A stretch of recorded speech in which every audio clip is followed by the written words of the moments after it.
Tîm Troseddau Cefn Gwlad. Dwi'n gyfrifol am blismona amaeth a troseddau bywyd gwyllt. Right, that's been blocked in the past. That's clearly been dug, isn't it? That's worrying, that. Yn yr 80au hwyr, nathon ni'n penderfyniad i symud y blismyn o'r pentrefi i mewn i'r dre, deu gwir, ac mi o'na fwlch yna, sy'n ni'n deud, ac felly ar ôl hyn o un amser, creuodd y tîm rhyw 10 mlynedd yn ôl.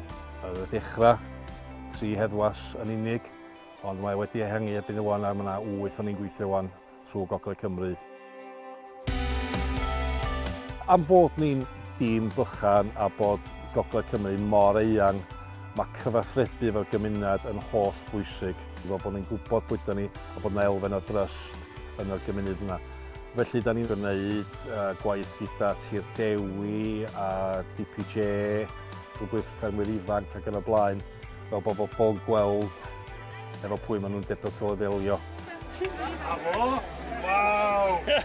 A bod y tîm yn 10 mlynedd oed, da ni wedi cael lot o brofiad a da ni wedi gwella yn dealltwriaeth o beth sy'n mynd ymlaen. Wrth gwrs, mae gen i beth newydd wan dangos drws i Throsedd, lle da ni'n eisiau hylif fforensig i farcio offer cefn gwlad, offer amaeth, ac wrth gwrs i wneud siŵr bod ffermwyr ni'n saff. We're going to go and serve a warrant. We're looking for the dogs that are being kept in poor conditions. We're after a mobile phone so we can try and identify the second male that's there with him. Swn i ddweud bod yna 250,000 o bobl yn byw o fain byd amaeth.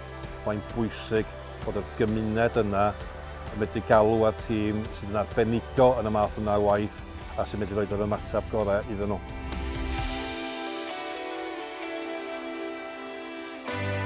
Dyn ni'n dîm bychan, a dyn ni'n dîm weddol ifanc, deu gwir, ond dyma ni wedi dathlu 10 mlynedd rwan ac yn mynd o nerth i nerth.